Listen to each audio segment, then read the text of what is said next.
اعوذ باللہ من الشیطان اللعین الرجیم بسم اللہ الرحمن الرحیم الحمد للہ وکفا وسلام علی عبادہ الذین اصطفی. درود بھیجیے محمد وآلہ محمد.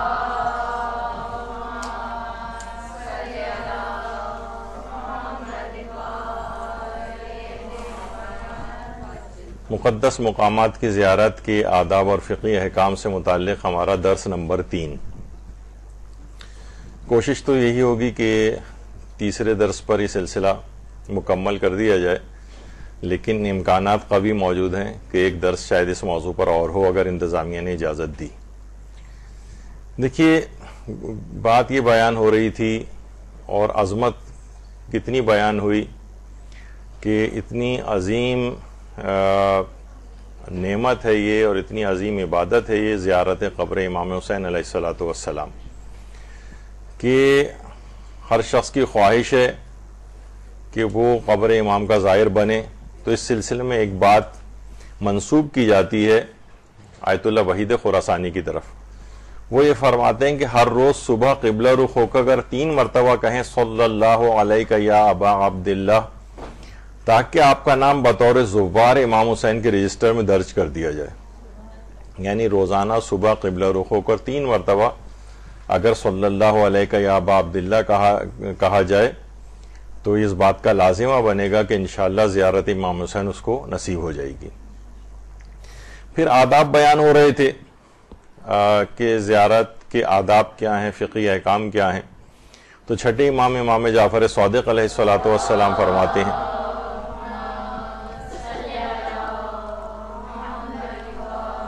کہ جو شخص حصول ثواب کی خاطر یعنی خالص نیت سے امام حسین کی زیارت کرتا ہے اور اکڑنا، تکبر، دکھلاوا، شہرت حاصل کرنا اس کا کوئی ارادہ نہیں ہے، تو وہ گناہوں سے اس طرح صاف کر دیا جاتا ہے جس طرح پانی کے ساتھ کپڑے کو صاف کیا جاتا ہے، اور اس پر میل کچیل باقی نہیں بچتی، اور اس کو ہر قدم کے عوض میں ایک حج لکھ دیا جاتا ہے، اور جب وہ قدم اٹھاتا ہے تو اس کے لیے ایک عمرہ لکھا جاتا ہے.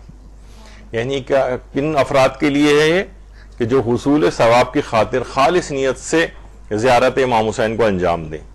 یہ نہ ہو کہ جناب اکڑ رہے ہیں، تکبر دکھا رہے ہیں، دکھلاوا کر رہے ہیں، شہرت حاصل کرنا ہے، میں اتنی دفعہ گیا ہوں، میں اتنی دفعہ گیا ہوں، بار بار مختلف حوالوں سے اس کا اظہار کرنا کہ جب میں اپنے 10ویں زیارت کے اوپر گیا تھا تو وہاں پر یہ ہوا تھا. تو اس طرح سے یعنی یہ سب چیزیں اس سلسلے میں نہ ہوں، کیونکہ حضرت امیر المومنین علی ابن ابی طالب علیہ الصلوۃ والسلام بھی فرماتے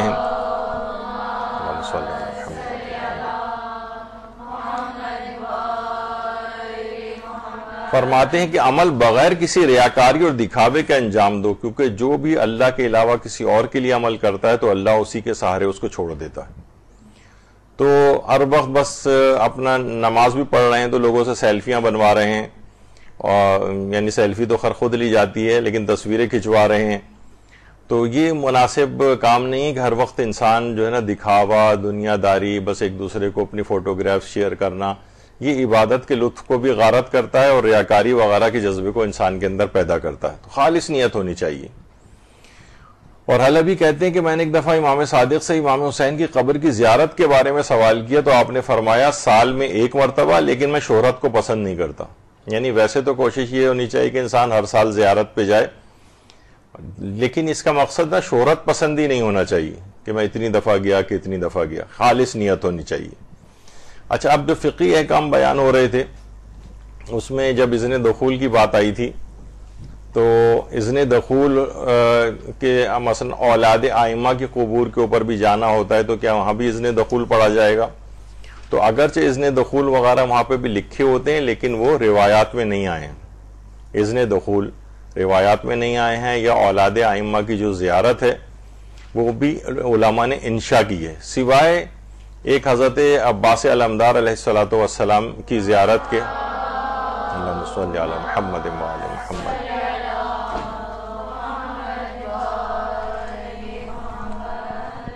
اچھا، اصحاب ائمہ کی جو زیارت ہے اس کے بعد نماز زیارت کا حکم، یعنی اصحاب ائمہ کی زیارت کے بعد نماز زیارت کیا پڑھی جائے گی، تو اس کے لیے بھی نماز زیارت وارد نہیں ہوئی ہے. ائمہ کتنے اصحاب ہیں، کمیل ابن زیاد نخعی ہیں، اور کتنے حضرت قنبر اور آپ نے پچھلی دفعہ بھی حضرت مسلم ابن عقیل اور ہانی ابن عروہ اور کتنے ہیں ان کی قبور کی زیارت پہ، تو کسی بھی جگہ نماز زیارت پڑھنے کا حکم نہیں ہے، لیکن علماء یہ فرماتے ہیں کہ بہرحال وہاں زیارت پڑھنے کے بعد اگر 2 رکعت نماز پڑھ کر اور صاحب قبر کو ہدیہ کر دی جائے تو بہت اچھا ہے، یعنی نماز زیارت کے عنوان سے تو نہیں ہوگی، لیکن 2 رکعت نماز پڑھ کر اور اس کا ثواب ہدیہ کر دیا جائے اصحاب ائمہ کو، تو ایک مسئلہ یہ ہے۔ اچھا، اب ایک چیز آتی ہے کہ بہت زیادہ ائمہ کو ہم جاتے ہیں روزانہ جو زیارت میں سلامی پڑھے جاتے ہیں، تو ائمہ کو سلام کرنے کے بعد کیا جواب سلام سننا ممکن ہے؟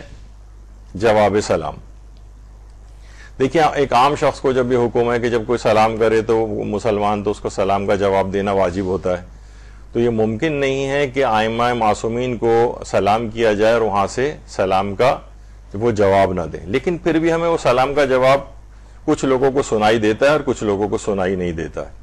اچھا، اس سے بھی پہلے ایک مسئلہ اور ہمارے ہاں ڈسکس ہوتا ہے اور عالم اسلام میں بھی ڈسکس ہوتا ہے کہ کیا مردے جو ہیں وہ سنتے ہیں یا نہیں سنتے؟ مثلا جب قبرستان انسان جاتا ہے تو اہل قبور کو سلام کرتا ہے، السلام علیکم یا اہل القبور، اے قبر والو تم پر سلام ہو، تو اگر وہ نہ سنتے ہیں نہ کچھ ہے تو یہ سلام کرنا ہے کہ کیا دکھ ہے؟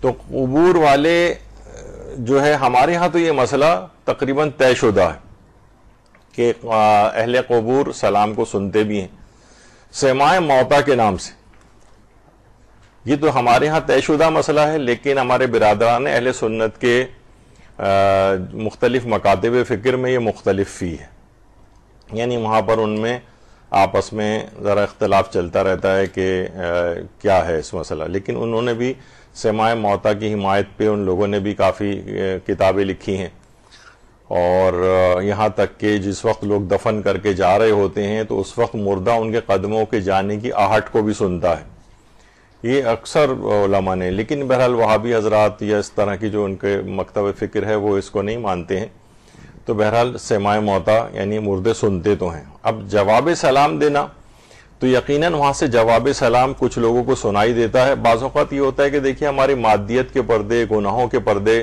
اس قدر ہمارے اوپر پڑے ہوئے ہیں کہ ہم نہ بہت سی روحانی چیزوں کو اپنی مادیات کے پردوں کی وجہ سے نہیں سن پاتے ہیں، جیسے کہا جاتا ہے نا تفسیر کے معنی ہے پردے کو ہٹانا، تو علماء ایک ڈسکس کرتے ہیں کہ کیا قرآن کے اوپر کوئی پردہ پڑا ہوا ہے کہ جس کو ہم ہٹانا چاہتے ہیں تفسیر کے ذریعے؟ تو اس پہ علماء یہی کہتے ہیں قرآن پہ پردہ نہیں پڑا ہوا، ہماری عقلوں کے اوپر پردہ پڑا ہوا ہے، اس پردے کو ہٹاتے ہیں ہم تفسیر کے ذریعے، یعنی وہ پردے ہمارے ہٹتے ہیں جب ہم مفاہیم اور احادیث وغیرہ کے اندر اس طرح سے غور و فکر کرتے ہیں۔ بہت سی شخصیات ایسی گزری ہیں کہ جنہوں نے باقاعدہ ان سلاموں کو اپنے کانوں سے سنا ہے، اور لوگوں نے بھی سنا ہے کہ جب ذریعہ امام حسین علیہ السلام پہ یا دیگر ائمہ پہ جس وقت سلام کیا جاتا ہے، اللہم صلی علی محمد و علی محمد،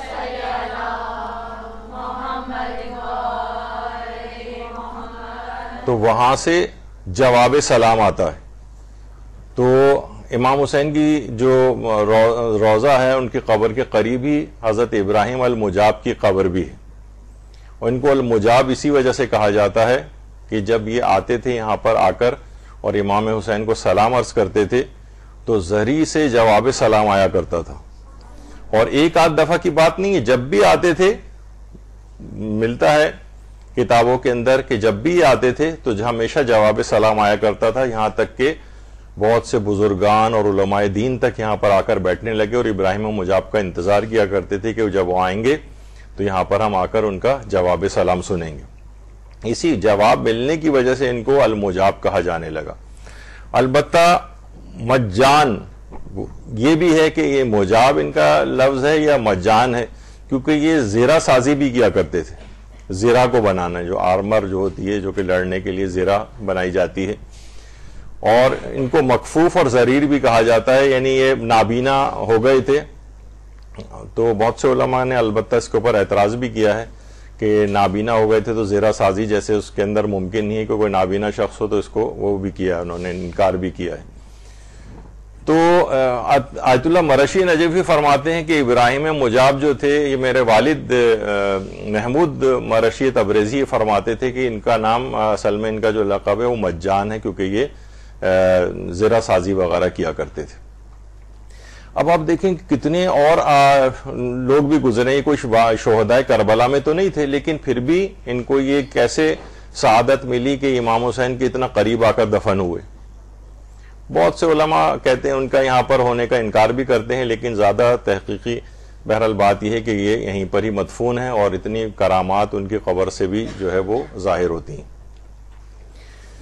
تو آخر ان کو کیسے، یعنی یہ سمجھیں واقع کربلا کے 250 سال بعد تو یہاں پر آ کر آباد ہوئے تھے۔ یہی وجہ ہے کہ ائمہ معصومین نے بہت زیادہ کیونکہ تاکید کی تھی امام حسین کی قبر کی زیارت کی، تو مستنصر عباسی وہ اس کے دور میں کافی حد تک زیارت امام حسین کی، دیکھیں حکومتوں کے بھی ہوتے ہیں سیاسی حالات ایسے ہوتے ہیں کہ بعض اوقات وہ ریلیکسیشن دے دیتے ہیں، کبھی سختیاں ہو جاتی ہیں، جیسے آج کل سعودی عرب میں بھی نظر آتا ہے ہم کو۔ تو اس نے کسی بعض وجوہات سے یہاں پہ ریلیکسیشن دے دی تھی، تو اس وجہ سے علویوں کی ایک جماعت نے یہاں پر آ کر رہائش اختیار کی تھی، جس میں خود یہ بھی تھے۔ تقریباً 262-63 ہجری کے اراؤنڈ کا جو واقعہ ہے اس کے قریب کا۔ تو ابراہیم مجاب جو تھے یہ حضرت امام موسیٰ کاظم علیہ السلام کے پوتے تھے۔ اللہم صلی علی محمد و آل محمد۔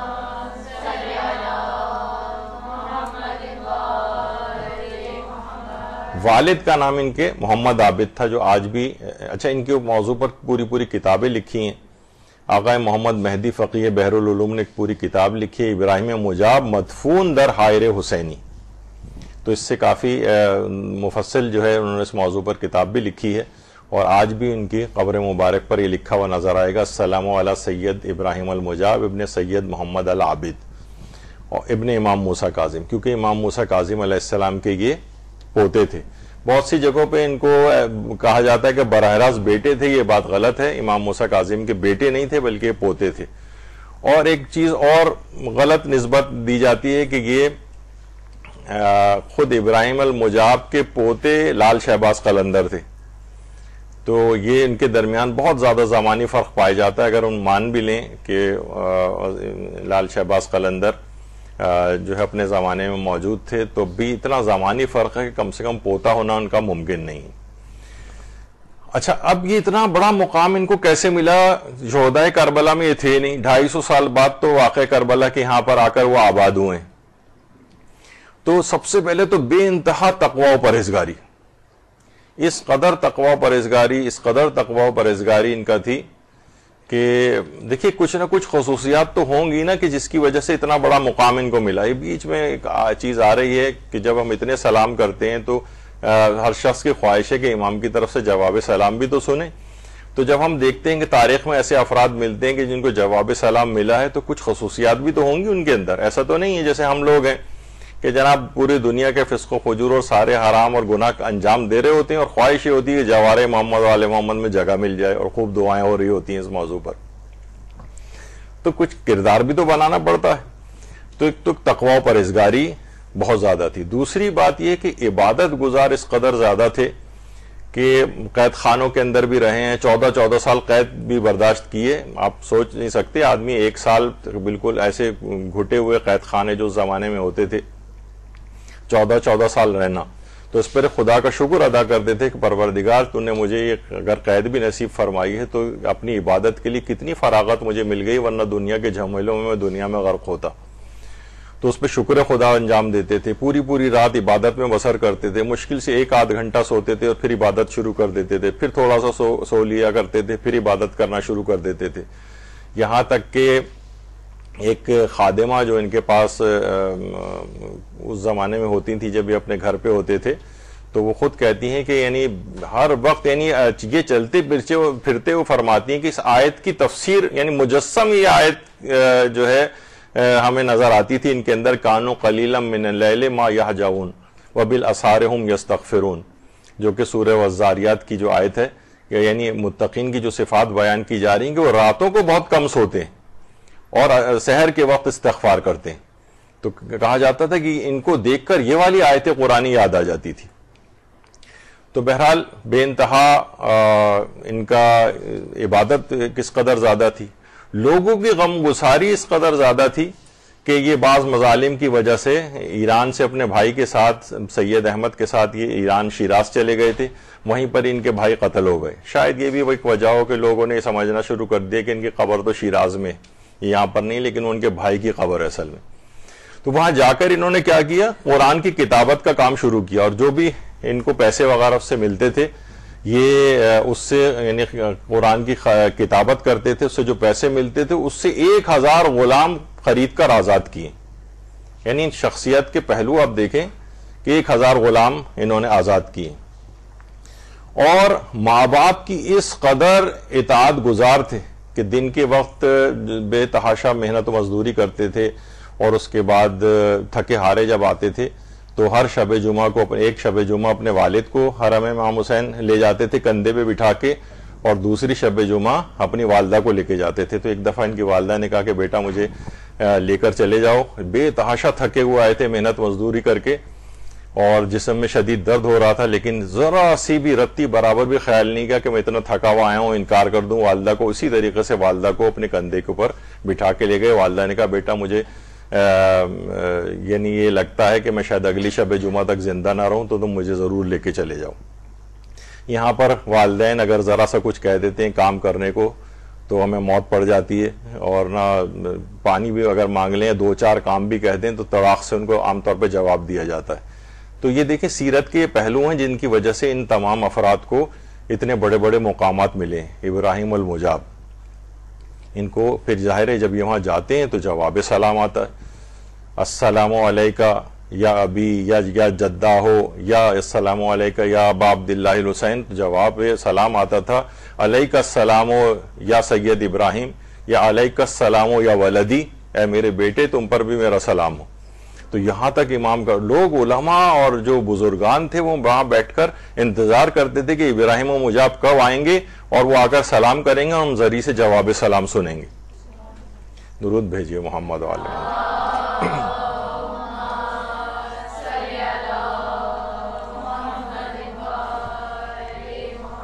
تو زائر کو یہ تمام صفات حاصل کر کے وہاں سے واپس آنا ہے، یعنی اپنے آپ کو اخلاق حسنہ سے آراستہ کرنا ہے، تو وہ جواب سلام. ابھی بھی علماء کہتے ہیں کتنی حکایات ملتی ہیں، کتنی چیزیں ایسی ملتی ہیں کہ جو کہ معلوم چلتا ہے کہ جواب سلام لوگوں نے ذریعوں سے سنا.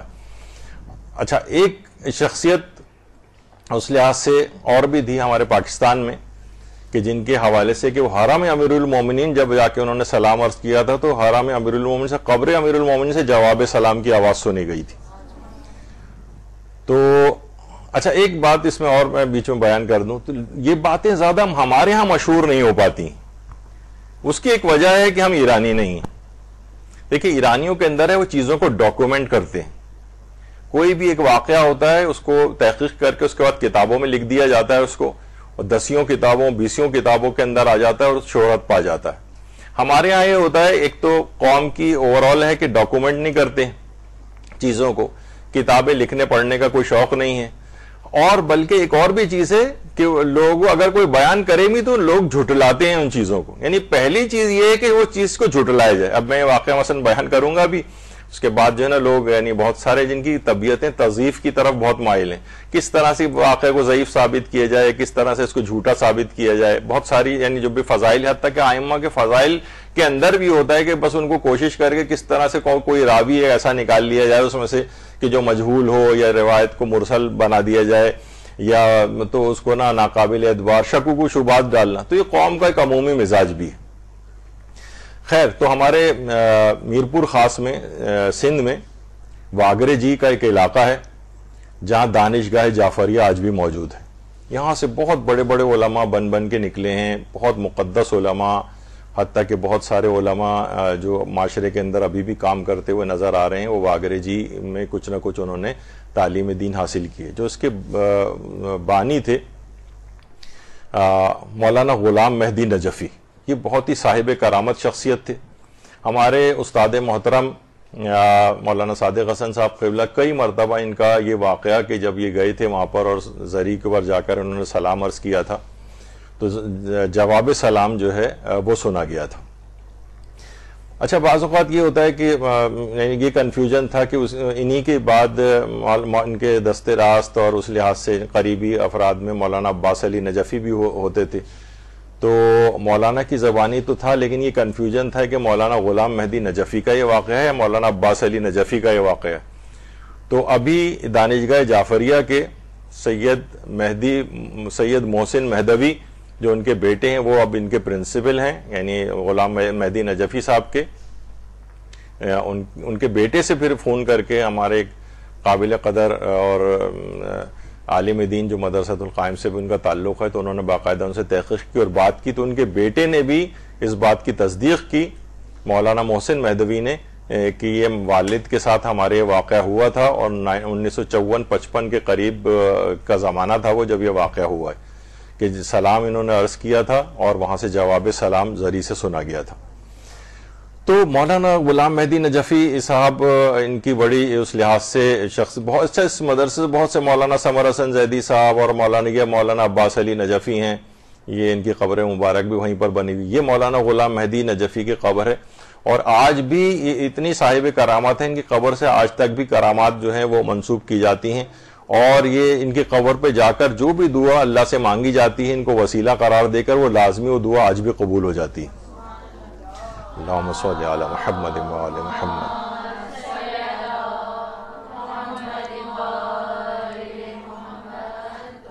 اچھا مولانا غلام مہدی نجفی جو ہیں یہ کوئی نہ کوئی شخصیت کا پہلو دیکھیں ہمارے ہاں وہی ہے کہ زیادہ ڈاکومنٹ نہیں کیا جاتا, علماء کی سیرت بیان و تحقیق ہو کہ آخر ایسی کیا ان کے اندر بات تھی کہ جواب سلام زری سے سنا گیا. تو سرسری سے مطالعے کے بعد جو یہ بات پتہ چلی کہ ان میں جذبہ تبلیغ بہت زیادہ تھا, بہت زیادہ جذبہ تبلیغ پایا جاتا تھا. اور ایک اور بھی تھے, جرت مند بھی بہت تھے. ظاہر ہے اندرون سندھ کا علاقہ ہے, وڈیرے وغیرہ وہاں پہ بہت ہوتے ہیں, حتیٰ کہ وڈیروں کے منہ پر ان کو بالکل کھری کھری بھی سنا دیا کرتے تھے. بلکہ ایک بہت بڑے وڈیرے جن سے لوگ تھر تھر کانپتے تھے, تو جب ان کے ساتھ یہ بیٹھے ہوئے تھے تو انہوں نے اس وڈیرے سے کہا تھا کہ آپ دنیا داری نے آپ پہ غلبہ کر لیا ہے, اپنے آپ کو یعنی ٹھیک کریں. تو ایک دم سے جس طریقے سے آنکھ کھل جاتی ہے نا آدمی کی. دیکھیں ہر آدمی یہ سخت بات کہہ بھی نہیں سکتا ہے, اور یہ بھی ہے کہ اس کے لیے ایک شخصیت بھی ہونی چاہیے. ہمارے یہاں خواتین کیا کرتی ہیں کہ چھوٹی چھوٹی عمر کی طالبات بڑے بڑے علماء کی تقریر اٹکے اور بہت ہی سخت ترین جملے اپنی اس میں کہہ دیتی ہیں حاضرین کو. دیکھیے بہت سے بزرگ علماء کے حوالے سے ان کے منہ سے وہ باتیں اچھی لگتی ہیں, بہت سے جو اس لیول ان کا علمی ہوتا ہے ان کے منہ سے بات اچھی لگتی ہے. بعض اوقات سفید داڑھی والے بزرگوں کے منہ سے وہ بات اچھی لگتی ہے. وہی چیز ایک جوان اور ایک بچہ یا نوزائیدہ قسم کا جو ہے ذاکر یہ والی بات کہے تو وہ اچھی نہیں لگتی. تو ہمارے ہاں بہت سی بلنٹ طور پر جو ہے نا بہت سی باتیں کہہ دیتی ہیں خواتین, جبکہ وہ آپ کے مقام اور منصب نہیں ہے, آپ کو ذرا ہمبل طریقے سے بات کہنی چاہیے. لیکن بہت سے علماء جو ہیں جب وہ دیکھتے ہیں کہ نہیں یہاں سخت بات کہنی مجھے چاہیے تو سخت بات بھی کہہ دیتے ہیں اور اس کا اثر بھی ہوتا ہے. تو اس وڈیرے نے کہا کہ واقعی میری آنکھیں کھل گئیں, آپ مجھے احکامات دین کی تعلیم دیں, شریعت کے احکام سکھائیں. پھر انہوں نے سکھانے شروع کی اور اس کے بعد وہ ان میں انقلاب اور تبدیلی آئی. تو یہ تبلیغات کے سلسلے میں جگہ جگہ جاتے تھے. غذا کے اندر اتنی احتیاط کرتے تھے کہ کوئی بھی ایسے فرد کے ہاتھ سے حتی تک کھانا نہیں کھاتے تھے. بعض اوقات بہت سی جگہوں پہ جا کر بھوکے واپس آ جاتے تھے کہ کسی بے نمازی نے اس کھانے کے اندر ہاتھ نہ لگایا ہو, نہ یہ روٹی کسی بے نمازی نے پکائی ہو, نہ یہ کھانا کسی بے نمازی عورت کے ہاتھ کا بنا ہوا یا مرد کے ہاتھ کا. تو بعض اوقات ایسا بھی ہوتا تھا کہ ایسے بھوکے واپس آ جاتے تھے, جو ان کی سیرت میں اس لحاظ سے یہ چیز ملتی ہے. اور اتنا تبلیغ دین اور ابلاغ اور امر بالمعروف کے شوقین تھے کہ بعض اوقات ہندوؤں تک کو کہتے تھے کہ تم داڑھی رکھو. تو بہت سے صاحبان ایمان پریشان ہوتے تھے کہ ہندو کو داڑھی رکھوانے کا کیا فائدہ ہے. تو وہ کہتے تھے کہ ہندو کو چاہے فائدہ ہو یا نہ ہو, اسلامی احکام بتانے میں میرا تو فائدہ ہے.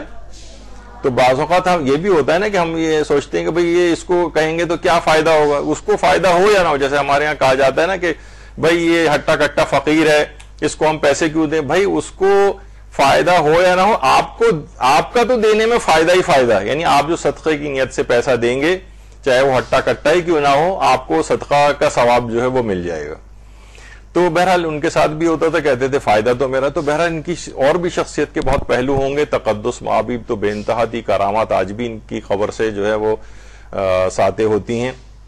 تو بہرحال جواب سلام اگر سننا ہے کسی کو تو اپنے اندر کچھ ایسی خصوصیات پیدا کرنا پڑیں گی. ظاہر جاتے ہیں جیسے ویسے ہی وہاں سے واپس آ جاتے ہیں, بعض اوقات پہلے سے زیادہ بدتر ہو کے بھی واپس آتے ہیں.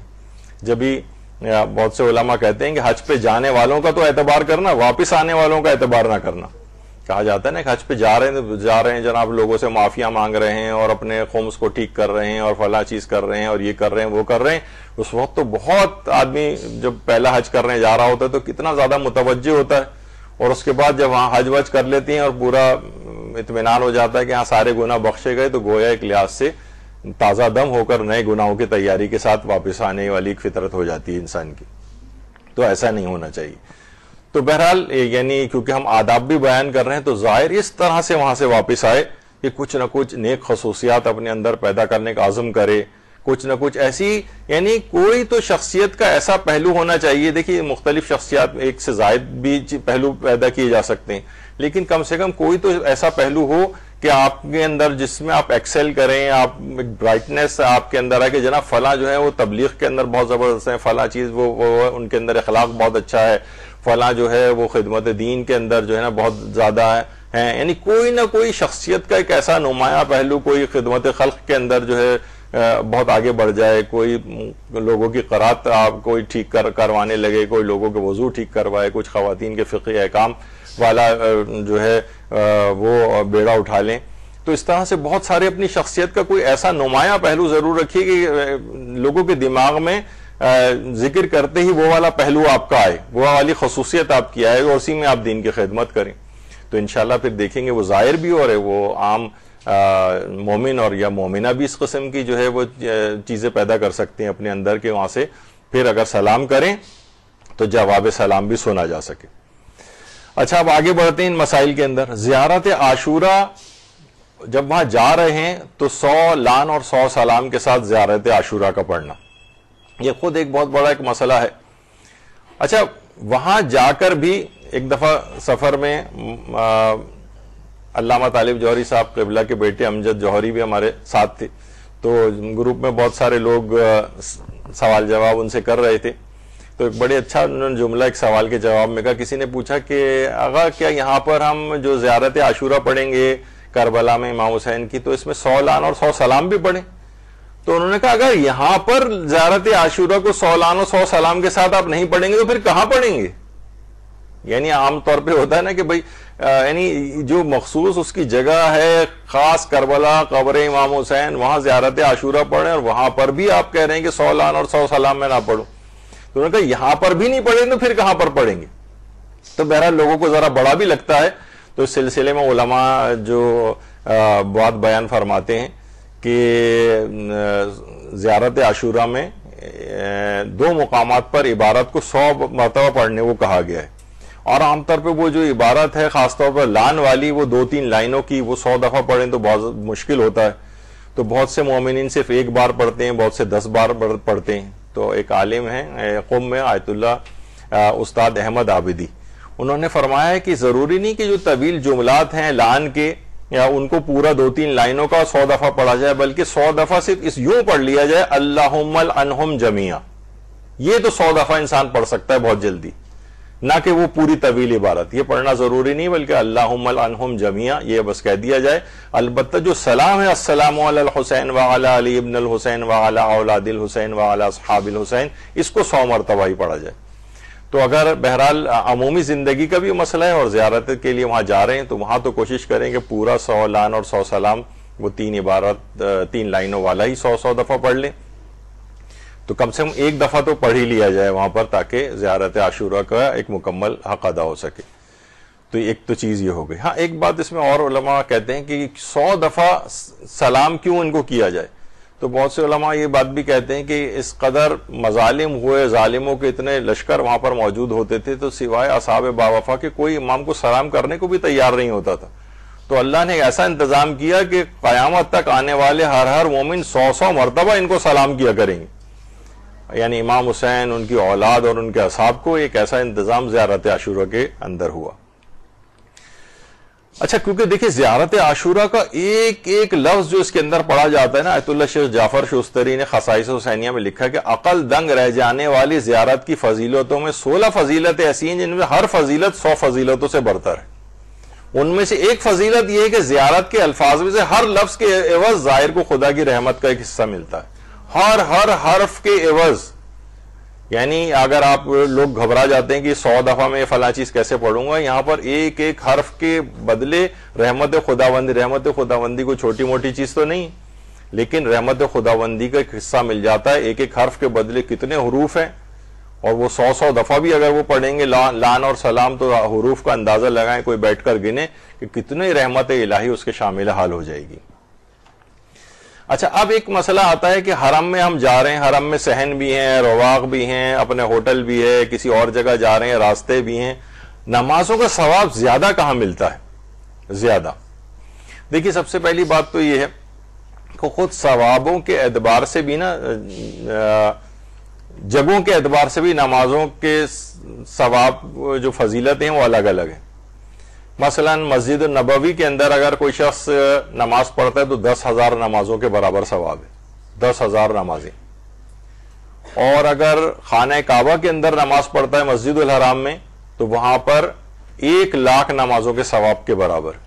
لیکن حرم امیر المومنین میں ایک نماز کا ثواب 2,00,000 نمازوں کے برابر ہے، حتیٰ کہ مسجد الحرام میں 1,00,000 نمازوں کے برابر ہے، اور حرم امیر المومنین میں صحیح روایت کے مطابق 2,00,000 نمازوں کے برابر ہے۔ تو یہ پروردگار عالم کا فضل ہے، وہ جب چاہے جیسا چاہے کہیں ثواب کم اور زیادہ کر سکتا ہے۔ اور یہاں پر بہت سے افراد جو کہ میں نے جن کا پچھلی دفعہ بھی مثال دی تھی کہ جو کہ کاروان لیڈر ہوتے ہیں، وہ لوگوں کہہ رہے ہوتے ہیں زائرین سے بھائی نمازیں تو اپنے گھر پہ بھی جا کر پڑھتے رہنا، یہاں تو صرف زیارت آ کر کرو۔ ارے بھائی یہاں پہ ایک نماز 2,00,000 نمازوں کے برابر ہے، پوری زندگی بھی تم ٹکریں مارتے رہو گے تو 2,00,000 نمازیں نہیں پڑھ سکو گے۔ اور یہاں پر کثرت کے ساتھ لوگوں کو عبادت بھی کرنے، تو زیارت تو کر ہی رہے ہیں، وہاں کے کون وہاں پہ آ کر ہوٹل کے اندر بیٹھا ہوا ہے، زیارت تو کر ہی رہے ہیں، بار بار دن میں کئی دفعہ جا کر بھی زیارت کر رہے ہوتے ہیں۔ اب یہ وہاں جا کر بجائے کہ لوگوں کو بیٹھ کے ادھر ادھر دیکھنے کی آپ ہکاتے ہوئے لے جائیں کہ بس ہمیں اپنی فارمیلٹی پوری کرنی، لوگوں کو نمازوں کا اور ان کا وقت دینا چاہیے۔ کتنے زیادہ یعنی اپنے نامہ اعمال کو بھاری کر کے جائیں۔ ایک نماز سوچیں آپ، وہ 2,00,000 نمازوں کے حرم میں امیر المومنین میں ثواب دلواتی۔ تو حرم یہ تو اس لحاظ سے۔ اچھا اب خود حرم میں نمازوں کا ثواب زیادہ کہاں پر ہے؟ دیکھیے مثلا اگر مسجد نبوی ہے، مسجد نبوی میں بھی ہر جگہ کا ثواب برابر نہیں، حتیٰ کہ باقاعدہ بہت سے ستون ہیں وہاں پر لکھا ہوا ہے کہ حد المسجد فی زمان النبی، یعنی یہ یہاں سے یہاں تک رسول خدا کے زمانے میں جو مسجد تھی اس کی حدود یہاں سے یہاں تک ہیں، اور اس کے بعد سارے مختلف اس میں ایکسٹینشنز ہو رہی ہیں، یہاں تک کہ اتنی ایکسٹینشن ہو گئی ہیں کہ رسول اللہ کے زمانے میں جو پورا مدینہ تھا وہ اس وقت جو مسجد نبوی کا احاطہ ہے پورا مسجد نبوی، پورا مدینہ مسجد نبوی کے اندر آ گیا، یعنی جس میں لوگوں کے گھر ہوتے تھے، لوگ رہا کرتے تھے، یعنی مسجد نبوی رسول اللہ کے دوار کا پورا شہر مدینہ اس کے اندر آ گیا۔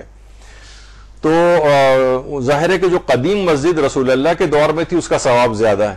اچھا اس قدیم مسجد میں بھی بہت سی جگہ ایسی ہیں جیسے ریاض الجنہ، یعنی رائٹ سائڈ پر آپ کو جو ممبر رسول نظر آ رہا ہے، وہ تو خیر زمانے میں تو الگ طرح کا ہوتا تھا، لیکن آج بھی جو خطبہ وغیرہ دیا جاتا ہے اسی پر چڑھ کے دیا جاتا ہے۔ تو یہ ممبر اور لیفٹ سائڈ پہ جو قبر رسول آگے چل کر آتی ہے، قبر رسول، اور حدیث کے اندر بھی پیغمبر نے فرمایا کہ میری قبر اور ممبر کے درمیان کا جو جگہ ہے وہ جنت کے باغوں میں سے ایک باغ ہے، روضۃ من ریاض الجنہ۔ تو بہرحال یہ اس کا ثواب اور زیادہ ہے، سب سے زیادہ، تو یہ اس لحاظ سے ہے۔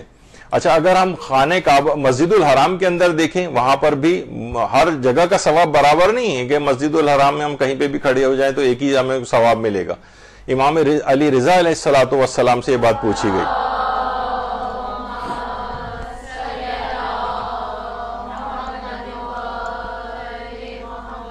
کہا کہ مولا مسجد الحرام میں سب سے زیادہ نماز کا ثواب کہاں پر ہے؟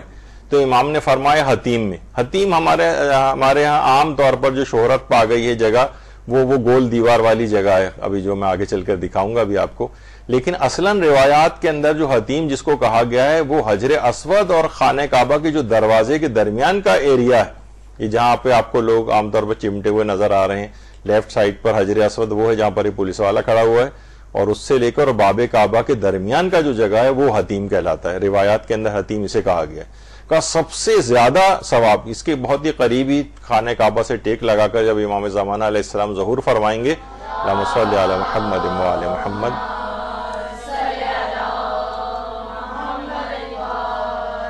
تو وہ حتیم سے جو ٹیک لگا کر بیٹھیں گے وہ تقریباً یہی والی جگہ ہوگی، باب کعبہ اور حجر اسود کے درمیان والی جگہ۔ تو بہرحال سب سے زیادہ ثواب یہاں پر ہے۔ البتہ یہ بہت کم ہی لوگوں کو یہاں پر موقع مل پاتا ہے رش وغیرہ کی وجہ سے، لیکن بہت سے نمازوں کے اوقات کے اندر جب بالکل اتنا موقع اگر کسی کو مل جائے اور بہت قریب ہو کر اگر پیش امام نماز پڑھائے تو وہاں پر کھڑے ہو کے لوگ نمازیں پڑھ لیتے ہیں، ورنہ عام طور پہ نماز پڑھنے نہیں دی جاتی، لیکن بہرحال سب سے زیادہ ثواب یہاں پر ہے۔ پوچھا گیا مولا حتیم کے بعد سب سے زیادہ ثواب کہاں پر ہے؟ تو امام نے فرمایا یہ جو مقام ابراہیم ہے اس کے پیچھے، مقام ابراہیم کے پیچھے پھر سب سے زیادہ ثواب مسجد الحرام میں اس کا ہے۔ کہا کہ مولا اگر یعنی مقام ابراہیم کے بعد سب سے زیادہ ثواب کہاں پر ہے؟ تو امام علی رضا علیہ السلام نے فرمایا پھر ہجر اسماعیل میں، ہجر اسماعیل میں، یہ جو گول دیوار ہے۔ اچھا، اس کے اندر آپ نے دیکھا کہ یہ ایک شخص اس کے اندر نماز پڑھ رہا ہے، یہ بھی خاص واقعہ ہے کہ اس کارکن جو وہاں پر ملازم ہے صفائی وغیرہ کے لیے، اس کی بہت اچھی کارکردگی تھی، تو اس کو حکومت کی طرف سے انعام میں کچھ پیسے دیے گئے، تو اس نے کہا کہ مجھے پیسے نہیں چاہیے، مجھے اس بات کی پرمیشن دے دیں کہ میں ہجر اسماعیل حتیم کے اندر یا ہجر اسماعیل کے اندر میں نماز ادا کر لیا کروں۔ تو اس نے اپنے پیسے چھوڑ دیے اور یہاں پر آ کر نمازوں کی اس کو اجازت مل گئی۔ تو بہرحال کیونکہ یہ یعنی سمجھے تیسرے نمبر کے اوپر سب سے زیادہ ثواب مسجد الحرام میں ہجر اسماعیل والے ایریا کے اندر، جس کو عام طور پہ لوگ اسی کو حتیم کا کہتے ہیں، اس کے اندر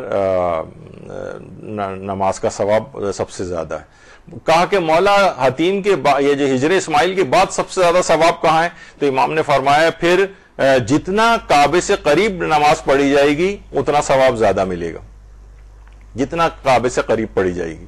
ایک دفعہ طواف کرتے کرتے بعض اوقات ہوتا ہے اسی وقت ہی صفیں لگنے لگتی ہیں، تو اتفاق سے مجھے موقع مل گیا اور تقریباً پیش امام کے بہت ہی قریب کھڑا ہو کے یعنی مجھے سعادت ملی۔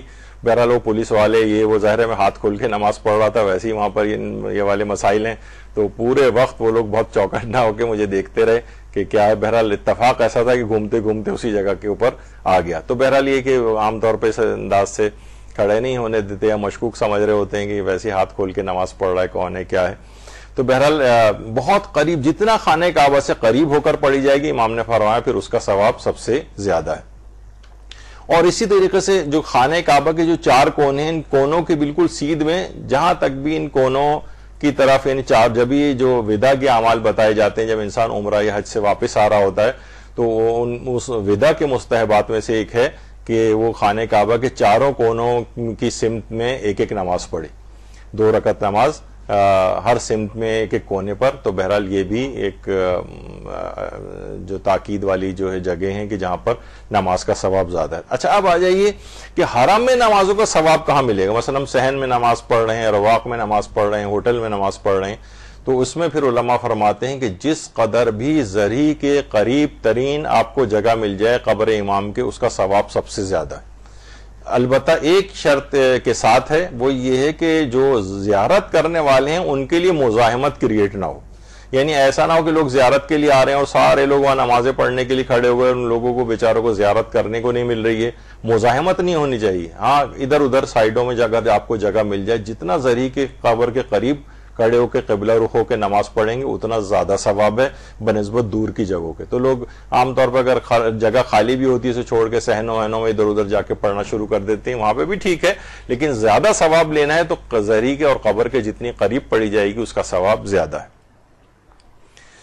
اچھا، اب کیا نماز زیارت پڑھنے کے بعد اس کا ثواب زندہ یا مرحومین کو ہدیہ کیا جا سکتا ہے؟ تو جی ہاں، زیارت پڑھنے کے بعد اس کا ثواب زندہ کو بھی ہدیہ کر سکتے ہیں، مرحومین کو بھی ہدیہ کر سکتے ہیں، اس میں کوئی حرج نہیں ہے۔ اور اس سے پہلے ہم اکثر دفعہ فقہی مسائل میں آ بھی چکا ہے کہ واجبات کا ثواب بھی آپ ہدیہ کر سکتے ہیں، زندوں کو بھی اور مرحومین کو بھی، واجبات کا بھی اور مستحبات کا بھی. ظاہر زیارت جو ہے یا نماز زیارت ہے اس کا ثواب بھی زندہ کو بھی ہدیہ کر سکتے ہیں اور مرحومین کو بھی ہدیہ کر سکتے ہیں. حتیٰ کہ واجبات کہ آپ اپنی نماز ظہر اثر پڑھی مثلا وہاں پر یا آپ نے پچھلی جتنی واجب نمازیں پڑھی ہیں اس میں آپ کہیں گے ان تمام نمازوں کا ثواب مثلا اس کا ہدیہ میں مثلا امام حسین علیہ السلام کی خدمت میں پیش کرتی ہوں.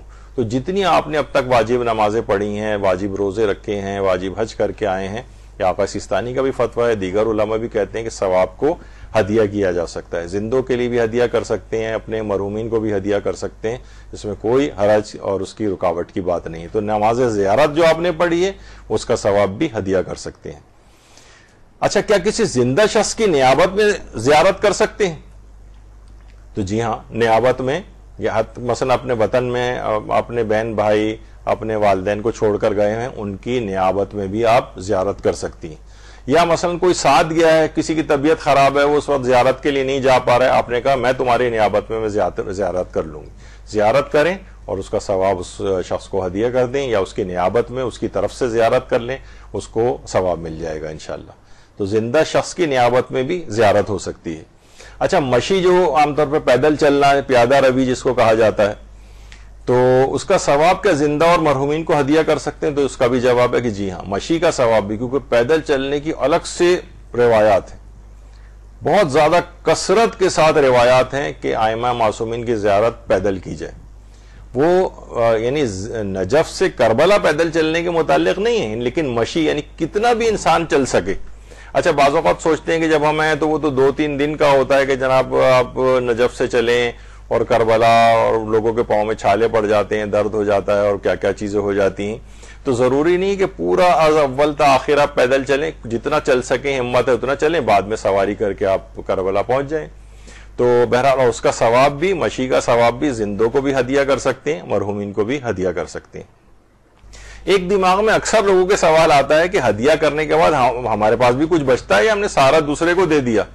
کہا جاتا ہے نا القاسم و محروم، جو تقسیم کرنے والا ہے خود محروم ہو جاتا ہے. مثلا حصہ بانٹ رہی ہیں ختم ہو گیا، جو بیچارہ تقسیم کر رہا تھا اس کے لیے کوئی حصہ نہیں بچا.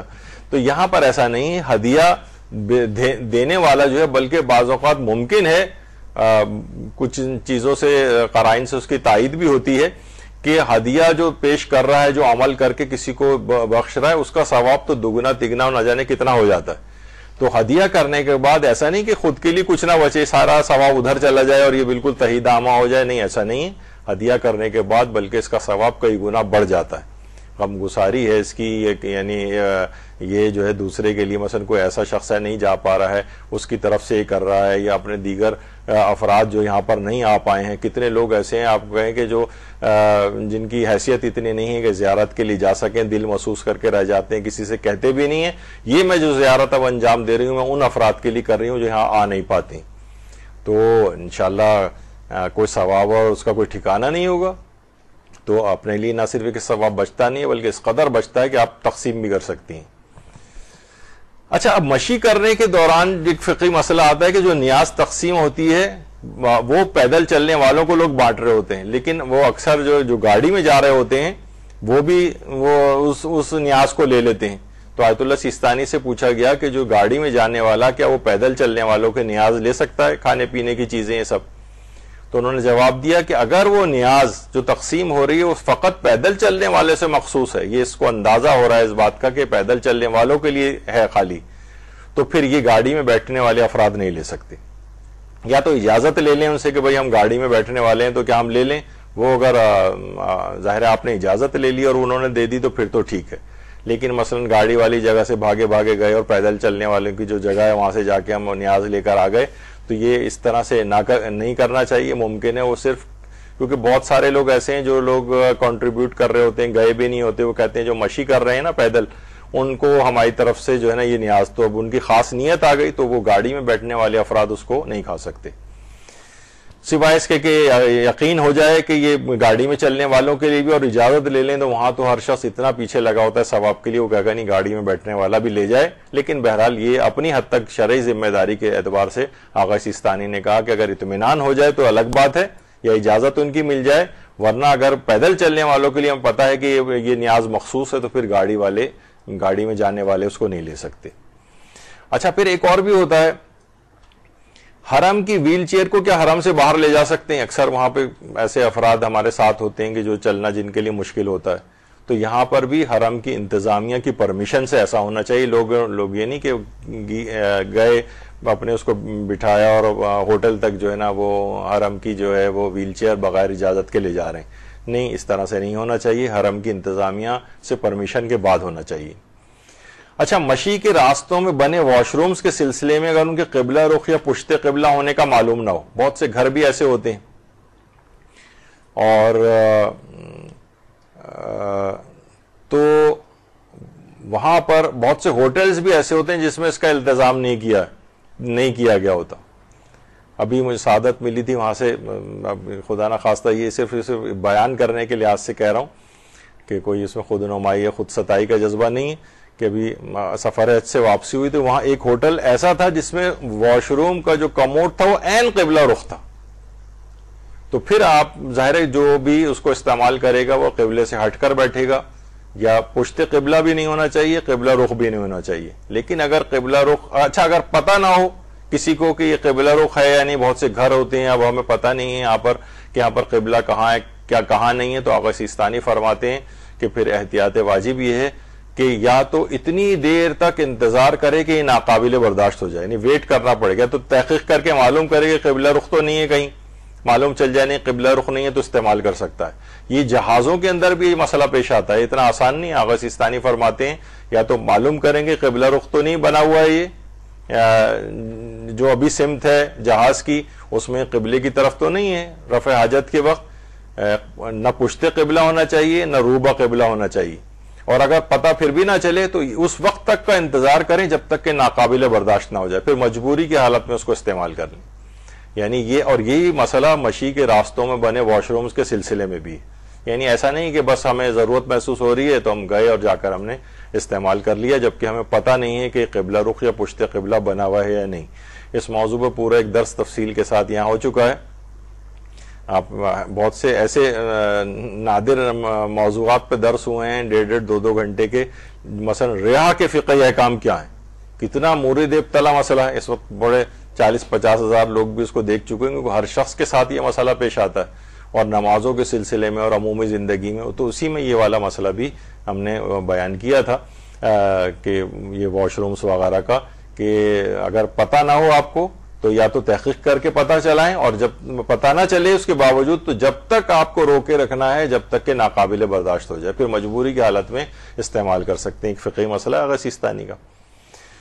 اچھا، زائر اگر قبر معصوم کی جانب پاؤں پھیلائے ہوئے بیٹھا ہو، وہاں پہ تھکاوٹ وغیرہ بھی بہت ہو جاتی ہے. اب مثلا سامنے بیٹھے ہوں، آپ نے دیکھا کہ زری کے اطراف میں بھی لوگ بیٹھے ہوئے ہیں، اور بہت سے زائرین ایسے ہوتے ہیں تھک کے وہ پورا پاؤں سامنے کر لیتے ہیں، قبر کی طرف پاؤں کا رخ ہو جاتا ہے. تو اب اگر یہ عمل حد تک حرمت سمجھا جائے، معصوم کی توہین سمجھا جائے، تو پھر تو یہ حرام ہے. یعنی اگر یہ توہین سمجھا جا رہا ہے تو پھر یہ حرام ہو جائے گا کہ قبر کی طرف اس طرح سے پاؤں نہیں کر سکتے. اور عام طور پر لوگ اس کو سمجھتے بھی اسی طرح سے ہیں. اچھا، اسی طریقے سے نماز اور نماز کے علاوہ بھی معصوم کی قبر کی طرف پشت کرنا، عام طور پر بھی پشت کرنا معصوم کی قبر کا، مثلا نماز اگر کوئی شخص پڑھ رہا ہے تو اس کی پشت معصوم کی قبر کی طرف نہیں ہونی چاہیے. یعنی ویسے اب کہا جاتا ہے کہ ہمارے یعنی معصومین میں سے تقریباً ایک آدھ کو چھوڑ کر، پہلے کہا جاتا تھا سامرہ میں جب نماز پڑھی جاتی تو ایک دروازہ وہ سنا بند ہی کر دیا گیا ہے، تو وہاں یہ والا مسئلہ ختم ہو گیا معصومین کی طرف پشت کر کے نماز پڑھنے کا. وہاں پہ بھی اب نہیں ہے، دیگر معصومین کے روزوں پہ بھی یہ نہیں ہے. اور آغا سیستانی یہ بھی فرماتے ہیں کہ اگر درمیان میں کوئی چیز حائل آ جائے، مثلا پردہ آ جائے یا دیواریں آ جائیں، تو دیوار ہونے کے بعد پھر پشت ہو سکتی ہے. یا یہ کہ قبر سے اتنا دور ہو کہ وہ شمار نہیں ہو رہا ہے کہ یہ جو ہے پشت کی ہوئی ہے قبر کی طرف.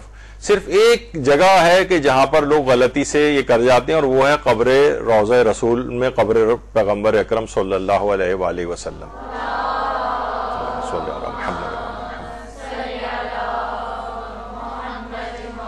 تو وہاں پر جو نماز جماعت ہوتی ہے وہاں پر بھی ایک صف تقریباً اس طرح سے آ جاتی ہیں وہاں پر.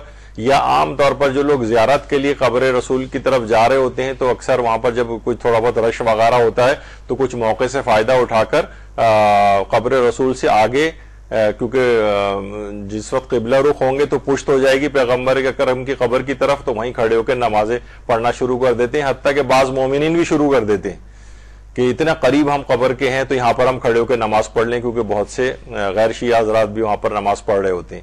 تو حرام ہے وہاں پر نماز پڑھنا کہ جب معصوم کی قبر کی طرف پشت ہوتی ہو. لیکن یہ وہاں کے علاوہ اور کسی جگہ پر تقریباً یہ والا سلسلہ اب نہیں ہے، اور درمیان میں ظاہر ہے یا تو دور کھڑے ہو کر اگر پڑھ رہے ہوں کہ عرفاً شمار نہیں ہو رہا ہے اور نہ یہ ہتک اور توہین سمجھی جا رہی ہے، یا یہ کہ درمیان میں دیواریں وغیرہ آ گئی ہیں تو اس سے بھی پھر پڑھی جا سکتی ہے. تو بہرحال یہ ایک مسئلہ اس میں بیان ہوا.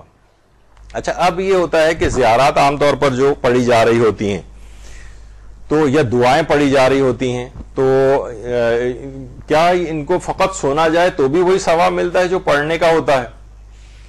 تو عام طور پر ہے کہ مولانا صاحب پڑھ رہے ہیں زیارتیں، سب لوگ بس کھڑے ہو کر سن رہے ہیں، مولانا صاحب دعائیں پڑھ رہے ہیں، سب لوگ کھڑے ہو کر سن رہے ہیں. تو سننے کا ثواب الگ ہے، وہ پڑھنے والا ثواب نہیں ملے گا کہ وہاں جا. تو اس میں خود ہر شخص کو خود پڑھنی چاہیے اگر ثواب لینا ہے. جس طرح کوئی تلاوت قرآن کرے تو تب تلاوت قرآن کا ثواب ملے گا. تلاوت قرآن سن رہا ہے تو اس سے سننے کا ثواب الگ ہے جو بہت کم ہے تلاوت سے. تو زیارت ہوں یا دعائیں ہوں، اگر وہ مولانا صاحب پڑھ رہے ہیں اور باقی سب لوگ سن رہے ہیں تو ان کو تلاوت کا ثواب نہیں ملے گا، ان زیارات کو خود پڑھنے کا ثواب نہیں ملے گا، دعاؤں کو خود پڑھنے کا ثواب نہیں ملے گا، سننے کا ثواب ملے گا. تو بہرحال جس کا ظاہر ہے کہ اس کا ثواب خود تلاوت کرنے سے بہت کم ہے.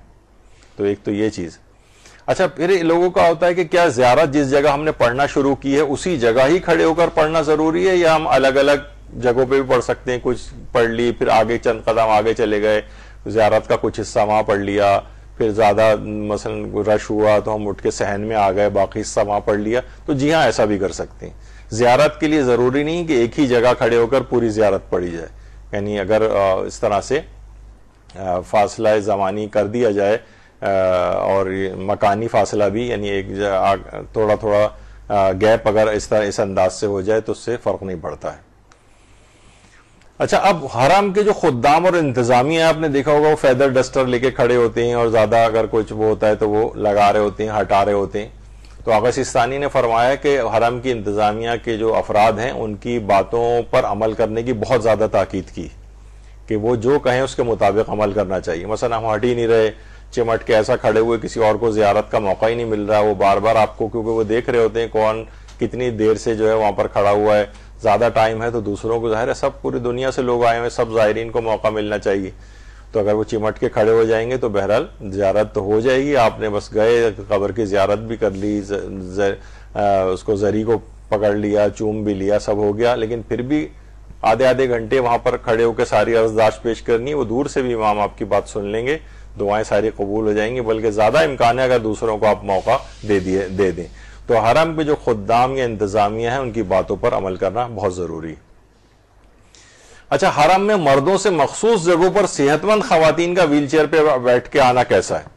عام طور پر مردوں والی سائڈ، عورتوں کی طرف بہت رش ہوتا ہے، عورتیں وہی چپک کے کھڑی ہو جاتی ہیں، ذریعے سے دوسروں کو موقع نہیں دیتی ہیں، تو بہت سی خواتین. اچھا، مردوں والی سائڈ پر ویل چیئر کا ایک جگہ کا ایک سیکشن ہوتا ہے عام طور پہ کہ مردوں میں عورتیں بھی ویل چیئر پہ بیٹھ کے آ سکتی ہیں. عام طور پہ ہوتا ہے کہ ظاہر ہے کہ جو ویل چیئر وہی ہیں کہ یہ معذور ہیں یا مثلاً ہو سکتا ہے کوئی بہت زیادہ تھکا ہوا بھی ہو، تو بہرحال خواتین اس طرح سے بیٹھ کر وہاں پر آ جاتی ہیں. اب کوئی خاتون ہو وہ کہیں گے بھائی وہاں تو بہت رش ہو رہا ہے تو ایسا کرو اس ویل چیئر پہ مجھے مثلا ہٹی کٹی ہیں ویل چیئر پہ بیٹھ کے آ رہی ہیں. تو آغا سیستانی سے بہرحال یہ سوال پوچھا گیا کہ حرم میں مردوں سے مخصوص جگہوں پر صحت مند خواتین کا، یعنی کوئی مجبوری بھی نہیں ہے ان کو، لیکن وہ ویل چیئر پہ بیٹھ کے آ رہی ہیں تاکہ آسانی سے کر لیں آ کر زیارت. تو انہوں نے کہا کہ بہرحال یہ کام حرام نہیں ہے، کیونکہ ضروری نہیں کہ ویل چیئر پہ بیٹھا ہوا ہر شخص معذور ہی ہو، تھکا ہوا بھی ہو سکتا ہے، کوئی اور وجہ بھی ہو سکتی ہے. تو بہرحال حرام تو قرار نہیں دیا جا سکتا. کوئی خاتون اگر ایسا کرنا چاہیں تو کر سکتے ہیں، سوائے اس کے کہ وہاں کا کوئی اتنی زیادہ تعداد میں ہونے لگے یہ مسئلہ سن کے کہ ہر عورت ویل چیئر پہ بیٹھ کے آنے لگے اور مردوں والی ساری جگہ بھی عورتوں سے بھر جائے. خیر وہ ایک جگہ خاص جگہ سی بنی ہوئی ہوتی ہے, بس وہاں تک ویل چیئر کو لاتے ہیں تو خواتین پھر وہاں سے واپس ہو جاتی ہیں. بہرحال یہ حرام نہیں ہے, اور بہت سے لوگ ہو سکتا ہے کہیں گے دھوکہ دہی وغیرہ کے اندر آ جاتا ہے اور حرام ہو جائے, سمجھتے ہیں لوگ, لیکن آغا سیستانی نے کہا کہ بہرحال یہ کام حرام کی حد تک نہیں پہنچتا ہے. اچھا, کچھ لوگ زائرین یہ کرتے ہوئے نظر آتے ہیں کہ حرم کے دروازوں یا دیواروں پر پین سے اپنا نام لکھتے ہیں. یہ آغا سیستانی نے حرام قرار دیا ہے. کہا کہ نہیں, یہ ظاہر ہر شخص آ کے وہاں اس طرح سے اپنے نام لکھنے شروع کر دے گا اگر, تو حرم کی انتظامیہ اور ظاہر ہے کہ ایک اس لحاظ سے بھی ایک توہین کا بھی ایک پہلو آ جاتا ہے کہ آپ اس طرح سے اپنے نام اس طرح سے لکھ رہے ہیں. بہت سے زائرین ہی کر رہے ہوتے ہیں, یعنی ہم سمجھ رہے ہوتے ہیں کام بڑا متبرک ہے یہاں, اگر ہم نے اپنا نام لکھ دیا تو بہت سے لوگوں کو ہوتا ہے کہ جو نام لکھ دیا تو اس کا مطلب ہے بار بار آنا ملے گا, نام لکھ دیا تو گویا امام کے رجسٹر میں نام جو ہے درج ہو جائے گا, اس طرح سے ہوتا ہے. بہت سے جاتے ہیں خانہ کعبہ, چھوٹی چھوٹی قینچیاں لے کے جاتے ہیں اور خانہ کعبہ کا پردہ کاٹ کے لے کر آتے ہیں وہاں سے. تو جو کوئی شخص ایسا کر چکا ہو تو علماء نے کہا کہ حرام واپس جا کر پہنچائے, یعنی حرام کام ہے یہ والا. پہلے اب تو خیر جانے کی اجازت نہیں ہوتی تھی, لیکن صفا و مروہ چھوٹی چھوٹی سی ہتھوڑیاں یا وہ لے کر جاتے تھے, وہ مار مار کے وہاں سے پتھر توڑ کر جو ہے وہ لے کر آتے تھے. تو وہ صفا و مروہ پھر انہوں نے اس کے اوپر وہ سلیکون یا کیا ڈال دیا تھا, پھر اس کے بعد وہاں پہ شیشے کے وہ لگا دیے. تو جتنا آپ یہ سب کریں گے نا اتنا لوگوں کے لیے آئندہ آنے والوں کے لیے مشکلات ہوتی چلی جاتی ہیں اور سختیاں ہو جاتی ہیں. ورنہ لوگ آرام سے صفا پہاڑی پر جا کے بیٹھتے تھے, مروہ پہاڑی کے اوپر جا کے بیٹھتے تھے, اب بے انتہا مشکلات ہو گئی ہیں. بس آپ شیشے کے اس کے پیچھے کھڑے ہو کے اور اس پہ بھی ماربل لگا دیا, ورنہ پہلے پہاڑی کے اوپر آپ کو چڑھنا مل جاتا تھا. اسی طریقے سے مثلا لوگ جاتے ہیں وہاں پر, اور جو وادی السلام کا قبرستان ہے یہ دنیا کا سب سے بڑا قبرستان ہے, اور تقریباً آج بھی کم سے کم روزانہ 200 میتیں یہاں پر تدفین کے لیے لائی جاتی ہیں. وادی السلام کا نجف میں جو قبرستان ہے, تو لوگ وہاں پر بھی جا کر اپنا نام لکھ کر آتے ہیں. تو دیکھیے وہ تو وادی السلام جو ہے ایک وادی برہوت ہے, ایک وادی سلام ہے. اب وادی السلام کے یہی والا قبرستان ہے جس کے اندر آئیں گے, یا برزخی والی کوئی وادی ہے, یہ ایک علماء کی ایک بحر البحث ہے. تو وہ جہاں پر بھی ہے وہ تو وہاں ہی اس مقام پر وہ پہنچ جاتا ہے. نام وام لکھنے سے کوئی فرق نہیں پڑے گا کہ ہم اسی جگہ کے اوپر آئیں, لیکن بس ایک دعا اور ایک ظاہر ہے اس لحاظ سے تو نام وام لکھنے کی بہرحال, اور حرم کی دیواروں اور دروازوں کے اوپر تو نام لکھنا جائز ہی نہیں. قبرستان میں البتہ لکھ سکتے ہیں. اچھا, اب ایک یہ ہوتا ہے کہ جب ہم زائر جب وہاں جا رہا ہے تو حرم میں اسے مثلا اس نے دیکھا کہ کوئی شخص ہے, خانہ کعبہ میں تو بہت ہی ہوتا ہے کہ بوڑھے جا رہے ہوتے ہیں, طواف میں بہت زیادہ بھیج گئے تو ان کا پیشاب یا اور کوئی فضلہ ان کا جسم سے نکل آتا ہے اور ہمیں نظر بھی آ گیا, تو بہرحال اگر وہاں ویسے صفائی وغیرہ ہو رہی ہوتی ہے لیکن بہرحال انتظامیہ کو بتانا چاہیے. اسی طریقے سے مثلا حرم معصومین کے اندر اگر کسی نجاست کا ہمیں علم ہو جائے کہ یہاں پر نجاست لگی ہوئی ہے, تو اس میں بھی پھر مراجع فرماتے ہیں کہ انتظامیہ کو فوراً مطلع کیا جائے کہ وہ یہ نہیں کر سکتے کہ بھئی ہم نے تو نہیں کیا نا, یہ کسی نے کیا ہے بس ہم نظر انداز کر کے آگے بڑھ جائیں. انہوں نے کہا نہیں, بتائیں تاکہ وہ اس کو فوری طور پر صاف کریں, کیونکہ بہرحال ایک حرمت کا ایک جو پہلو ہے, اتنی عظیم جگہ ہے, وہ جگہ نجس ہو جائے چاہے کسی اور ہی نے کیوں نہ کی ہو, تو بہرحال حرم کی انتظامیہ کو انفارم کرنا ضروری ہے. بعض اوقات یہ بھی ہوتا ہے کہ اگر زائر کے جسم پر خود ہی خون یا پیشاب وغیرہ جیسی نجاست لگی ہے تو کیا وہ روضے میں جا سکتا ہے؟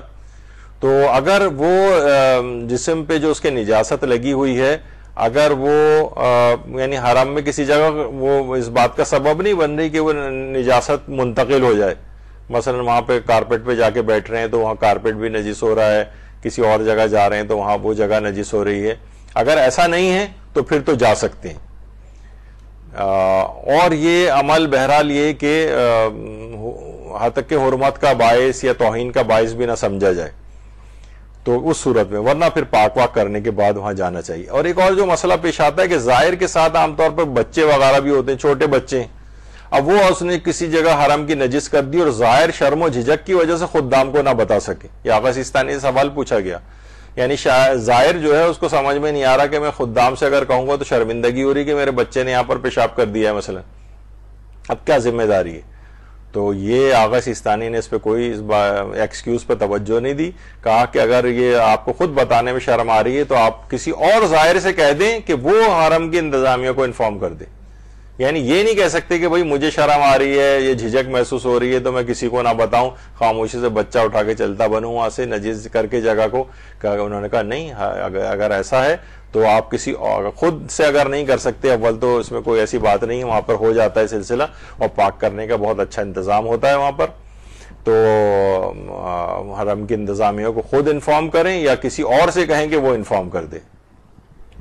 اسی طریقے سے ایک چیز اور بھی دماغ میں آتی ہے کہ قریب سے تو ہم زیارت پڑھ ہی رہے ہیں ائمہ کی, اور وہ معصورہ زیارتیں ہوتی ہیں, وہ کون سی سب سے افضل زیارت ہے؟ آغا سیستانی سے پوچھا گیا جو دور سے بھی کسی بھی وقت تمام ائمہ کی زیارت کی نیت سے پڑھ سکتے ہیں, سب سے افضل. ویسے تو بہت ساری زیارتیں ہیں, تو انہوں نے کہا کہ روز جمعہ کے اعمال میں مفاتیح الجنان کے اندر جو زیارت ہے وہ آپ جا کے کھول کے دیکھیے گا, وہ تمام ائمہ کے لیے کی زیارت کی نیت سے پڑھی جا سکتی ہے, اور وہ سب سے افضل زیارت ہے دور سے پڑھنے والوں کے لیے جو روز جمعہ کے اعمال میں. وہ آپ خود مفاتیح الجنان کے اندر جا کر دیکھ لیجئے گا. اچھا, ایک چیز اور آتی ہے, وہ یہ ہے کہ زیارت کے بعد اگلے پچھلے تمام گناہ جو ہے وہ معاف ہو جاتے ہیں. تو وہی والے افراد کے جن کو ہر وقت اب عام طور پہ واقعات کو جھٹلانے کا شوق ہوتا ہے, پھر فضائل کی باتوں کو جھٹلانے کا شوق ہوتا ہے, تو وہ ان کو اس بات پہ بھی یعنی غور و فکر کیے بغیر کہ اس کے اندر کیا پہلو ہو سکتا ہے کہ مثلا اگر فلاں اگر زیارت کر لی جائے تو اس کے پچھلے گناہ بھی معاف ہو جاتے ہیں اور اگلے گناہ بھی معاف ہو جاتے ہیں. تقدم من ذنبہ وما تاخر, یعنی اگلے اور پچھلے سارے گناہ اس کے معاف ہو جاتے ہیں. وہ کہتے ہیں یہ کیسے ممکن ہے کہ اگلے گناہ بھی معاف ہو جائیں؟ تو اس کا مطلب ہے کھلی اجازت مل گئی ہے, کہ آپ کو لائسنس مل گیا ہے کہ بس آپ زیارت کر لیں اور اگلے گناہ بھی آپ کے معاف ہو جائیں. تو یہ سرسری سا جو انداز فکر ہے نا, بغیر غور و فکر کے اعتراضات داغنے کا, یہ بہت ہی افسوسناک ہے. یعنی سمجھنا چاہیے. دیکھیے اب میں آپ کو بتاؤں, جیسے مثلا امام محمد تقی علیہ السلام فرماتے ہیں, اللہم صلی علی محمد و علی محمد,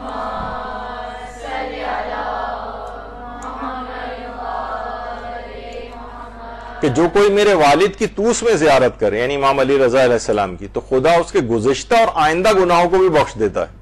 دیکھیے یہاں پر گزشتہ گناہوں کو بھی بخشنے کا ہے اور آئندہ گناہوں کو بھی بخشنے کا ذکر آیا ہے. اسی طریقے سے مثلا رسول اللہ نے فرمایا ہے صلی اللہ علیہ وآلہ وسلم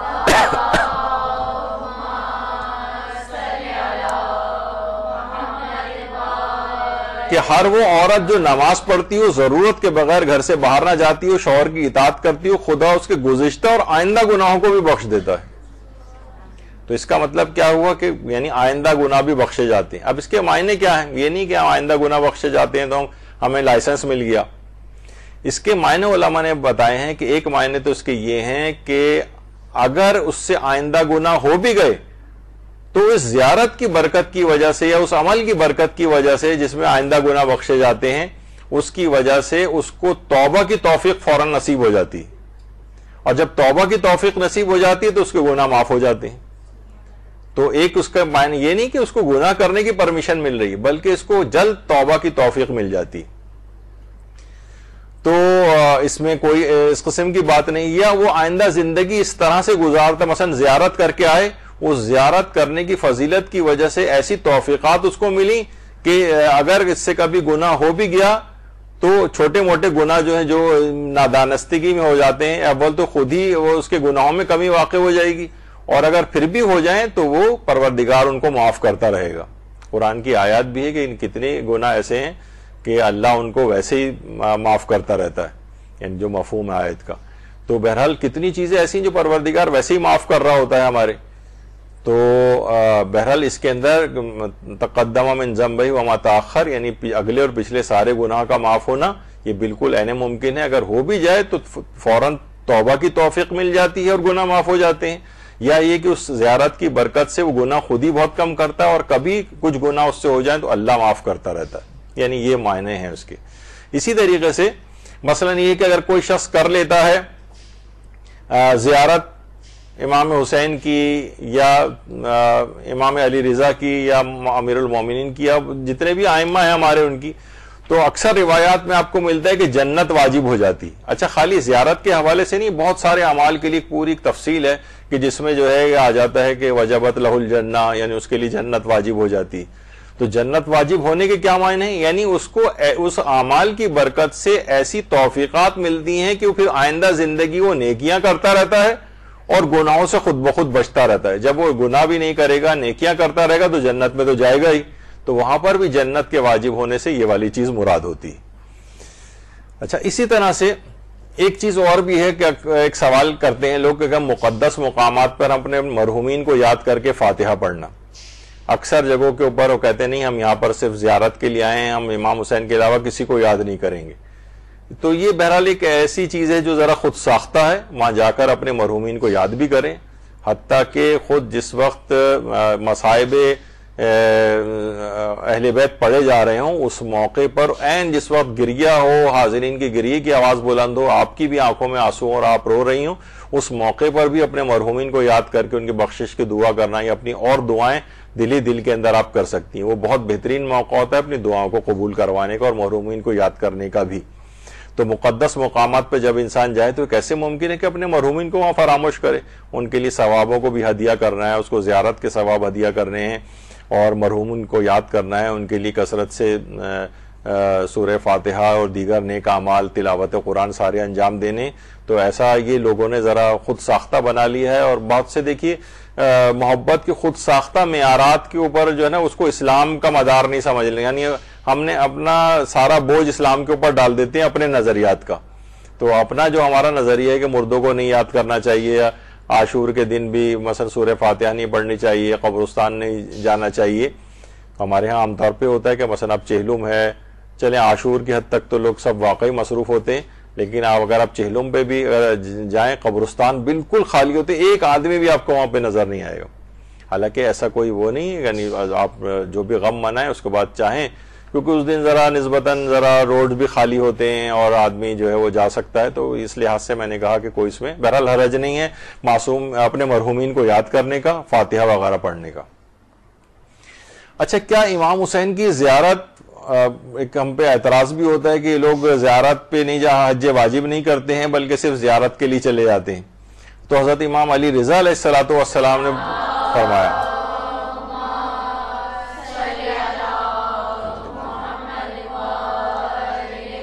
کہ جو شخص حضرت امام حسین کی زیارت کرتا ہے گویا وہ ایک حج یا ایک عمرہ بجا لایا ہے. راوی نے کہا کہ میں نے عرض کی کہ اس سے حج واجب کا ساقط ہو جائے گا کیونکہ حج کا ثواب تو مل گیا.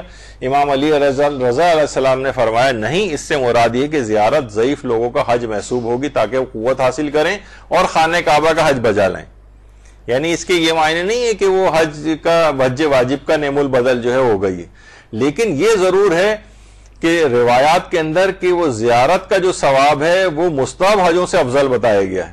اب دیکھیے مستحب حج کے متعلق کیا امام فرماتے ہیں, پانچویں امام محمد باقر علیہ السلام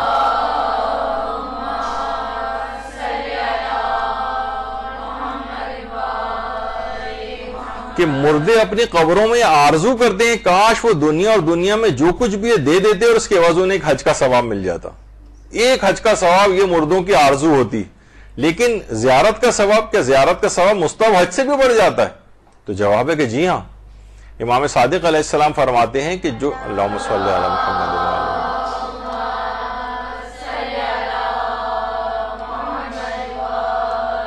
کہ جو شخص بھی امام حسین کی زیارت کا شرف ایک سال میں نیمہ شعبان, عید فطر کی رات, شب عرفہ حاصل کرے تو خداوند متعال اس زائر کو 1000 مقبول حج اور 1000 مقبول عمرے کا ثواب عطا فرماتا ہے اور اس کی 1000 دنیاوی اور اخروی حاجات پورا کرتا ہے. یعنی اس کا مطلب ہے کہ امام حسین کی قبر کی زیارت یا اور معصومین کی یہ مستحب حجوں سے بھی جو ہے وہ افضل ہے, بالکل ہے. یعنی یہ اگر کوئی شخص مستحب حج پہ جا رہا ہو اور مثلا روز عرفہ امام حسین کی زیارت یا امام علی رضا علیہ السلام کی زیارت کر رہا ہے تو اس سے بھی اس کا ثواب بڑھ جاتا ہے. امام صادق علیہ السلام نے رفع, ایک صحابی تھا, امام نے پوچھا کہ کیا اس سال تم حج پر گئے تھے؟ تو راوی نے عرض کیا کہ میں آپ پر قربان ہو جاؤں, میرے پاس حج پر جانے کی مالی طاقت نہیں تھی, لیکن میں عرفے کے دن امام حسین کی قبر مطہر کے پاس کربلا میں تھا.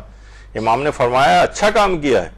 پھر حضرت امام حسین کی زیارت کی فضیلت کی طرف اشارہ کرتے فرمایا اگر مجھے اس بات کا خوف نہ ہوتا کہ لوگ حج کو چھوڑ دیں گے، تمہارے لیے ایک حدیث بیان کرتا جسے سننے کے بعد ہرگز تم امام حسین کی قبر کی مطہر کی زیارت کو ترک نہ کرتے۔ پھر فرمایا میرے والد نے مجھے خبر دی ہے کہ جو شخص بھی امام حسین کی قبر مطہر کی زیارت کے لیے چل پڑے اور اس حال میں ہو کہ اس کے امام کے حق کی معرفت رکھتا ہو، تکبر نہ کرتا ہو، تو 1000 فرشتے دائیں طرف سے 1000 فرشتے بائیں طرف سے اس کے ہم سفر ہو جاتے ہیں، اور اس شخص کو ایسے 1000 حج اور 1000 عمرے کا ثواب لکھ دیا جاتا ہے جو پیغمبر اکرم کے ہمراہ یا آن حضرت کے وصی کے ساتھ انجام دیوں، یعنی حضرت امیر کے ساتھ۔ درود بھیجئے محمد علیہ۔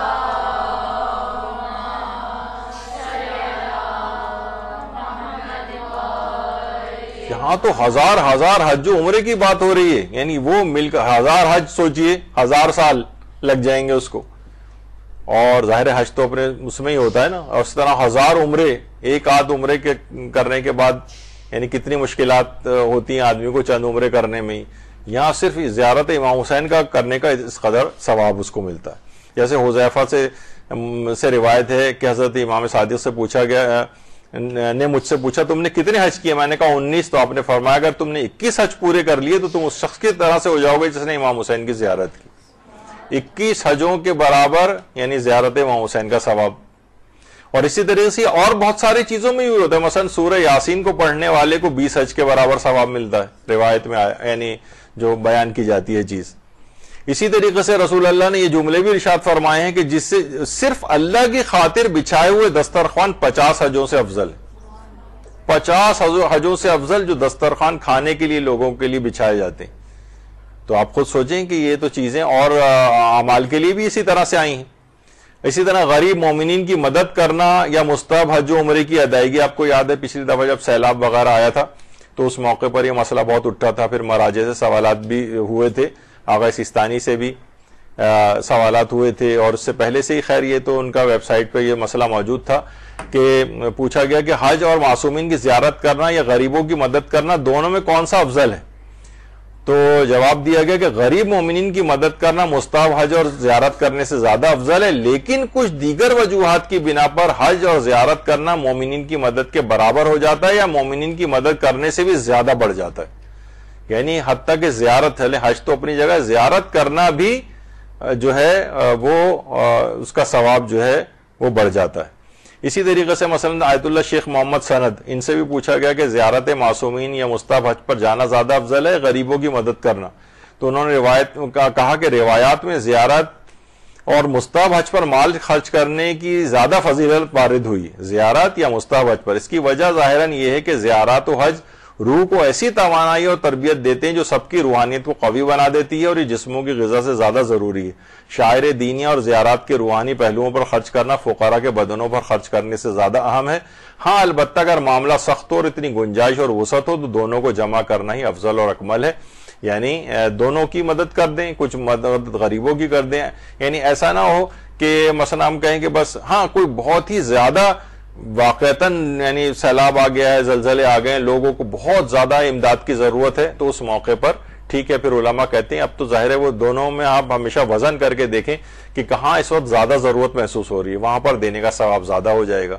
لیکن عمومی طور پر اگر سب کام چل رہا ہے، لوگوں کی امداد وغیرہ بھی کر رہے ہیں، تو بہرحال پھر حج اور زیارات کے لیے جانا یہی افضلیت رکھتا ہے۔ چھٹے امام نے یہ جملہ بھی ارشاد فرمایا جب تمہیں کوئی ضرورت ہو تو قبر حسین کی طرف جانے میں تمہیں کون سی چیز روکتی ہے کہ وہاں 4 رکعت نماز پڑھو پھر اپنی حاجت طلب کرو، کیونکہ وہاں پر ایک فرض نماز حج کے برابر ہے اور ایک مستحب نماز عمرے کے برابر ہے۔ تو ان افراد کے لیے بار بار یہ بات آ رہی ہے جو کہتے ہیں کہ نمازیں تو اپنے وطن میں جا کر پڑھتے رہنا یا صرف زیارت کرو، تو بہرحال وہاں پر نمازیں بھی پڑھنی ہیں، کیونکہ وہاں ایک فرض نماز حج کے برابر ہے اور ایک مستحب نماز عمرے کے برابر ہے۔ کس قدر اس کا ثواب ہے۔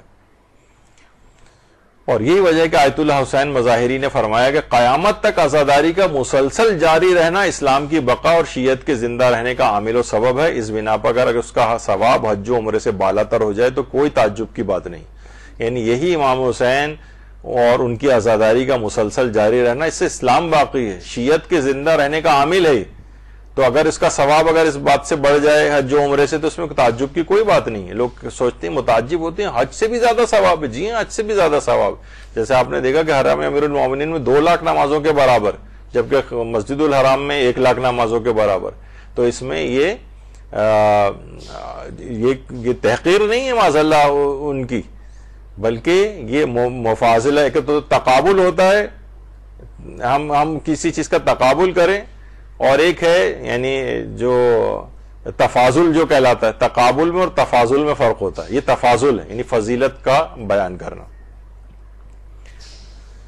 اچھا اب لیکن اب ٹائم ہو گیا ہے کافی, تو بس پھر اب یہی طے پایا کہ 4تھا درس آپ لوگوں کی قسمت میں لکھا جا چکا ہے. میں ان سے کہوں گا کیونکہ اچھی خاصی ابھی مسائل باقی ہیں ہمارے, لیکن وہ انشاءاللہ بالکل آخری ہوگا درس, اور 4 پر یہ سلسلہ ہم موقوف کر دیں گے. لیکن آپ نے دیکھا کہ زیارت اور اس سے متعلق جتنے بھی پہلو ہیں وہ سارے جو لوگوں میں عام طور پر کنفیوژنس پیدا ہوتے ہیں, بہت اختصار کے ساتھ بہت جلدی ہم ٹچ کرتے ہوئے سب کو جا رہے ہیں. تو انشاءاللہ جو 4تھی نشست ہوگی وہ اس سلسلے میں آخری نشست ہوگی اس مسئلے میں. پھر تو آپ لوگوں کا کچھ کلاسز کے بعد سیشن بھی یہ ذاکری کی تربیتی کلاسز ختم ہو جائیں گی. لیکن ذاکری کے اندر کیوں اس چیز کو لے کر آ رہے ہیں کہ تاکہ آپ ایک ذاکرہ کو مختلف چیزوں کی مسائل کی پہ نگاہ اس کی ہونی چاہیے, کیونکہ عام طور پر اب یہ ٹرینڈ ہوتا جا رہا ہے کہ ذاکرہ سے بھی سوالات لوگ کرنے لگے. اچھا آپ میں سے بہت ساری خواتین, بلکہ اس میں تو جو باتیں بتائی گئی اس میں تو آپ اپنے تقریری نکات بیچ میں لے کر آ جائیں. مثلا آپ نے ابھی آج جواب سلام کا سنا, تو مجلسوں کا ایک اچھا ٹاپک بیچ میں آپ لا سکتی ہیں. آپ ابراہیم مجاب کے متعلق بتائیں, اور اس طرح سے لوگوں کی دلچسپی بھی قائم رہے گی. کتنی چھوٹی چھوٹی چیزیں اور بیان ہوئی ہیں زیارت کی